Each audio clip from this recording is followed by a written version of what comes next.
दुनिया के हिंदुओं को यूनुस से कुछ सीखना चाहिए।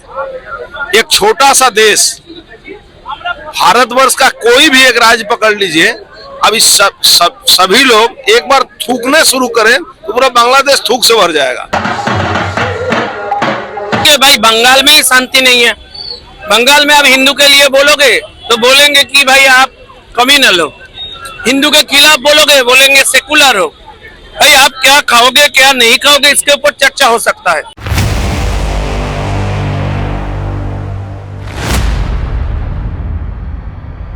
देखिए, बांग्लादेश में जो हिंदुओं के ऊपर अत्याचार हो रहा है और ये तो विगत कई वर्षों से हो रहा है, अभी जो अत्याचार हो रहा है उसकी सीमा काफी बढ़ गई है। वहाँ पर कुछ अत्याचारियों ने ये कसम खा ली है कि बांग्लादेश को हिंदू मुक्त करने की पूरी चेष्टा करें।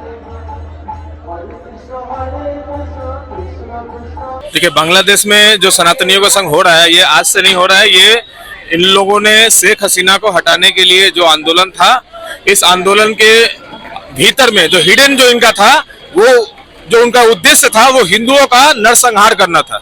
ये वही मंच है जहां पर हिंदू संगठन द्वारा एक जुलूस का आयोजन किया गया था, जिसमें लीडर ऑफ ओपोजिशन पश्चिम बंगाल के बीजेपी नेता शुभेंदु अधिकारी भी पहुंचे हुए थे। और वो इसी मन से उन्होंने बांग्लादेश की सरकार को लगभग बहुत ही ज़्यादा लताड़ लगाई। और वो लताड़ था जिस तरह से बांग्लादेश में हिंदुओं के ऊपर अत्याचार किया जा रहा है, सनातनी के ऊपर जिस तरह से अत्याचार किया जा रहा है। जो वहाँ पर अभी जो सनातनी जो हिंदू जो है समर्थक है, जिनका नाम चिन्मय कृष्णदास बताया जा रहा है, अभी तक उनको बेल नहीं मिला।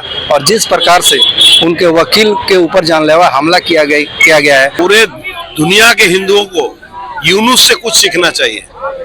एक छोटा सा देश, भारतवर्ष का कोई भी एक राज्य पकड़ लीजिए, अभी सभी लोग एक बार थूकने शुरू करें तो पूरा बांग्लादेश थूक से भर जाएगा। और वो आदमी 7%, आज मात्र 7% हिंदुओं को जिस तरह से अपमानित करके उनके संपत्ति को लूट रहा है, महिलाओं के साथ बलात्कार कर रहा है और खुलेआम चैलेंज कर रहा है, ये प्रमाण करता है कि जहां भी इस्लामिक धर्म के लोग हैं, जिस दिन वो कम है, संख्या में कम है, तो भाईचारगी की बात करते हैं। और जैसे उनकी संख्या बढ़ेगी वो अपना बात करते हैं और काफिर बना देते हैं। तो आज काफिर बनने से ज्यादा जरूरी है कि जिस तरह से बंगाल के 9 जिला को डेमोग्राफिक चेंज कर दिया गया, बंगाल के बंगाली हिंदुओं को ये समझना होगा कि ये खतरा आपके ऊपर भी होने वाला है। आज बांग्लादेश को लेकर बहुत सारे बंगाली हिंदुओं को तकलीफ है, लेकिन कुछ लोग ऐसे भी हैं, ऐसे भी गद्दार लोग हैं जो सनातन धर्म के खिलाफ रहते हैं, जो पहले अपने आप को कम्युनिस्ट कहते थे। आज मुझे तो शर्म आती है कि आज भी कम्युनिस्ट पार्टी की तरफ कुछ भी लोग हैं। मैंने एक बयान देख रहा था कि विकास भट्टाचार्य जी बोल रहे थे कि भगवान राम भी गोरु मांसो खाते हैं इसलिए मैं खाता हूँ। उनको जूता से मारना चाहिए कि भगवान राम गोरु मांसो खाते थे।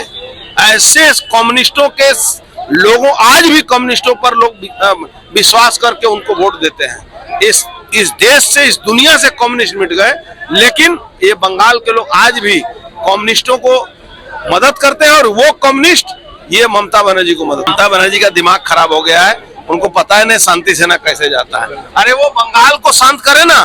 बंगाल में मटिया बुरुज में लोग पूजा करने नहीं सकते हैं, ये राजा बाजार में काली जी के मूर्ति को तोड़ दिया गया और वो पूरा दुनिया की बात करते हैं। देखिए भाई, बंगाल में शांति नहीं है। बंगाल में आप हिंदू के लिए बोलोगे तो बोलेंगे कि भाई आप कम्युनल हो, हिंदू के खिलाफ बोलोगे बोलेंगे सेकुलर हो। भाई आप क्या खाओगे क्या नहीं खाओगे इसके ऊपर चर्चा हो सकता है। लेकिन अगर मेरे मन में दुख लगेगा, ऐसा कोई काम आप ओपनली आके करोगे और वो कॉन्स्टिट्यूशन के खिलाफ होगा तो आप रिएक्ट नहीं करोगे। यहाँ विकास रंजन भट्टाचार्य जी ने ऑफिशियली अपने गौ माता का भक्षण किया, ये उनका स्वाधीन थिंकिंग हो सकता है, लेकिन वो तो किसी न किसी संप्रदाय को मन में वेदना देती है। ये क्राइम नहीं है। उन्होंने एक्शन लिया, जो सीपीएम उनके खिलाफ किया, उन्हीं का ये सब कांड वो लोग कर रहे हैं और वो अलाउ कर रहे हैं। भाई 3 लड़के बांग्लादेश फ्लैग को नहीं करना चाहिए था, कुछ कर दिया, लेकिन भाई अपने अपना आपका पुलिस अरेस्ट कर लिया। तो इंडियन फ्लैग के खिलाफ जो हो रहा है, मैं 230 जगह बता सकता हूँ। आपके पुलिस को बोलिए एक्ट करने के लिए, नो एक्शन। भाई there is no law and order situation, आए वहाँ कोई व्यवस्था ही नहीं है, पूरा टूट चुका है। वो धीरे धीरे ऐसे चला रहे हैं बांग्लादेश, ये थ्रेट बन रहा है भारत के लिए। आपको लगता है कि नोबेल देके यूएन नोबेल, उनका नोबेल ले लेना चाहिए। मैंने लिखा तो इस कमेटी को, पीस प्राइज कमेटी को, कि उनका नोबेल भाई ले लो, वो हकदार नहीं है इनके। अभी जो अत्याचार हो रहा है उसकी सीमा काफी बढ़ गई है। वहाँ पर कुछ अत्याचारियों ने ये कसम खा ली है कि बांग्लादेश को हिंदू मुक्त करने की पूरी चेष्टा करें। कि बांग्लादेश में जितने हिंदू रहते हैं, मेरी समझ में आज वो बहुत ही पूजनीय है, क्योंकि जिस तरीका से वहाँ प्रतिवाद करके और वहाँ की अन्य कौम के साथ में जिस तरह से वो लड़ाई झगड़ा करके अपना वर्चस्व बचा के रखे हैं, हमें आशा नहीं, पूर्ण विश्वास है आगे भी वो अपना वर्चस्व बचा। और उनके ऊपर जो अत्याचार हो रहा है उसके विरोध में हम लोग रोज यहाँ पर कुछ न कुछ मैंने कर रहे हैं, ताकि बांग्लादेश की सरकार पर दबाव डाला जा सके। और इसी के कड़ी में कल भी एक कार्यक्रम होगा, एक यात्रा निकलेगी, प्रतिवाद यात्रा कल भी निकलेगी। हमारा ड्यूटी है, यहाँ के सनातनियों का ड्यूटी है बांग्लादेश की सरकार के ऊपर में दबाव बनाना। और हम लोग एक रिक्वेस्ट और करेंगे पश्चिम बंगाल की सरकार से, वो जितना जल्दी हो उतना जल्दी बॉर्डर को सील कर दे, ताकि वहां से अंततः बांग्लादेशी आदमी जो कि हिंदू नहीं है और पश्चिम बंगाल में प्रवेश नहीं कर। जैसे त्रिपुरा में सारे होटल वालों ने उनको ठहराना बंद कर दिया, उनका एक ही बोलना है कि इनका प्रूफ भी सही नहीं है, उनको डर लगता है कि कहीं कोई आतंकवादी नहीं है, इसीलिए उन्होंने अच्छा किया। मैं तो काफी अच्छा स्टेप मानता हूँ कि बांग्लादेशी मुसलमानों का इलाज यदि भारत में नहीं है, इससे अच्छा बात और कुछ नहीं हो। सीधा वोट बैंक और कुछ नहीं, एक शब्द वोट बैंक। वो अपने वोट बैंक को बचाने के चक्कर में यहाँ के हिंदुओं को खराब कर रही है। आज जो बांग्लादेशी मुसलमान पश्चिम बंगाल में बोलिए चाहे भारत में जो प्रवेश कर रहे हैं, इसका अल्टीमेटली इफेक्ट जो है भारत के हिंदुओं पे पड़ रहा है। तो वो तो टोटली अपने वोट बैंक को बचाने के लिए कोई भी कदम उठाने को तैयार नहीं है, और हम लोगों को आशा भी नहीं। सनातनी और हिंदू तब तक ही भाईचारे का मैंने सहन करेंगे जब तक कि मनोज का लड़का रहमान को मामा नहीं बोले। जिस दिन मनोज का लड़का रहमान को मामा बोल दिया, उस दिन हमारा काम हो जाएगा। क्योंकि बांग्लादेश टोटली डिपेंड करता है भारत के ऊपर, वो फर्क पड़ेगा।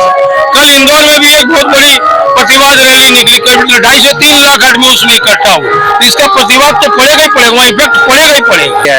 यहाँ तक कि बांग्लादेश में अभी जो लॉ एंड ऑर्डर की स्थिति है, एक गिरफ्तार व्यक्ति के ऊपर जिस तरह से जानलेवा हमला करना, उसके वकील के ऊपर जानलेवा हमला करना, इसके अलावा जो उनके वकील है उनके परिवार के ऊपर हमला करके उनके घर को और ऑफिस को तोड़ देना, तो वाकई में बहुत दयनीय स्थिति है। इनके अनुसार अभी भी वहाँ पर हिंदुओं के ऊपर कोहराम मचा हुआ है।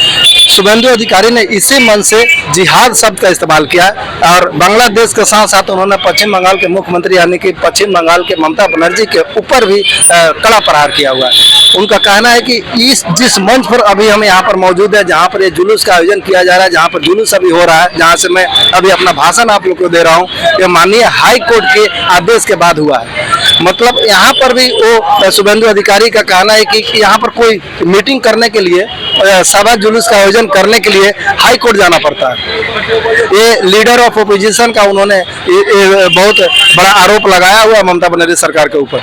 उन्होंने बताया हुआ है कि ममता सरकार का कोई भी मंत्री हो, चाहे सिद्दीकुल्ला चौधरी की बात करें, चाहे फिराद हकीम की बात करें, या किसी और टीएमसी नेता की बात करें, उन लोगों को मीटिंग करने के लिए यहाँ पर किसी परमिशन की जरूरत नहीं होती है, कोलकाता पुलिस के पास जाने की जरूरत नहीं होती है, उनको ऐसे ही परमिशन मिल जाता है। लेकिन जैसे ही बात होती है बीजेपी को यहाँ पर कोई रैली करने के लिए या हिंदू संगठन की रैली करने के लिए, उसके लिए यहाँ पर कोलकाता पुलिस या कोलकाता जो प्रशासन है या वेस्ट बंगाल का जो प्रशासन है, लॉ एंड ऑर्डर संभालने वाले जो प्रशासन के अधिकारी है, वो उन लोगों को आदेश नहीं देते हैं। इसके लिए उन लोगों को हाई कोर्ट जाना पड़ता है। हाई कोर्ट जाने के बाद इन सब मुद्दे को ध्यान में रखते हुए हाई कोर्ट उन लोगों को आदेश देता है, तब जाके यहाँ पर बंगाल में मतलब कोलकाता में वो लोग जुलूस का कर सकते हैं, अपने बात को रख सकते हैं। कहने का तात्पर्य यह है कि जो स्थिति बांग्लादेश की अभी बनी हुई है, जिस तरह से सनातनियों को ऊपर हमला किया जा रहा है, हिंदुओं के ऊपर हमला किया जा रहा है, मंदिरों को तोड़ा जा रहा है, घरों को तोड़ा जा रहा है, ऑफिस को लूटा जा रहा है, मतलब जिस तरफ से वहाँ पर आतंक का माहौल है, आतंक मचाया जा रहा है, सेम सिचुएशन पश्चिम बंगाल में भी है, ऐसा आरोप लगा रहा है लीडर ऑफ अपोजिशन शुभेंदु अधिकारी। शुभेंदु अधिकारी का कहना है कि यही वो गार्डन रिच का इलाका है जहाँ पर माँ दुर्गा के पंडाल में आरती करने से, ढाक बजाने से लेके वहाँ पर मूर्तियों को तोड़ दिया गया कुछ लोगों द्वारा। यहाँ तक कि बंगाल के बहुत ऐसे जगह है जहाँ पर कार्तिक पूजा के दौरान जिन्होंने बेलडंगा का जिक्र किया कि बेलडंगा में अभी भी लॉ एंड ऑर्डर की स्थिति बहुत ही खराब है। तो कहने का शुभेंदु अधिकारी का मतलब ये था कि जो स्थिति बांग्लादेश की है वही स्थिति अभी बंगाल की है। यहाँ पर तो भारतीय सेना है, भारतीय आर्मी है, नरेंद्र मोदी की सरकार है, लेकिन बांग्लादेश में जो अभी जो प्रभार संभाल रहा है वहाँ के प्रधानमंत्री मोहम्मद यूनुस जो नोबेल पुरस्कार विजेता है, उनको सम्मानित किया गया है। वो कैसे इंसान को सम्मानित कर दिया गया, ये वाकई में सोच वाली बात है। ये कहना है लीडर ऑफ अपोजिशन शुभेंदु अधिकारी का। इसके अलावा यहाँ पर बहुत सारे लोग यहाँ पर मंच पर साधु मौजूद थे, साधु संत भी मौजूद थे, बहुत सारा हिंदू संगठन के लोग भी यहाँ पर मौजूद थे। इस मुद्दे को लेकर कार्तिक महाराज ने क्या भाषण दिया वो भी हम आपको सुनाएंगे। कार्तिक महाराज का इस मन से बांग्लादेश सरकार को ललकारना कि अभी भी वक्त है, सुधार जाओ, नहीं तो जिस दिन सनातनी जग जाएगा, जिस दिन यहाँ का साधु संत जग जाएगा, उस दिन फिर से बांग्लादेश में कोहराम मच जाएगा। उन्होंने इस भारी मन से खुलेआम बांग्लादेश को चेतावनी कर डाली है। इसके अलावा इस मुद्दे को लेकर हम लोगों ने जो स्थानीय जो नेता है अर्जुन सिंह, उनसे हमने बात की कि आखिर जो बांग्लादेश में अभी लॉ एंड ऑर्डर की स्थिति है, जिस हिसाब से सनातनियों के ऊपर हमला किया जा रहा है, हिंदुओं के ऊपर हमला किया जा रहा है, उन लोगों का बारे में वो क्या सोचते हैं, उन्होंने क्या कुछ कहा।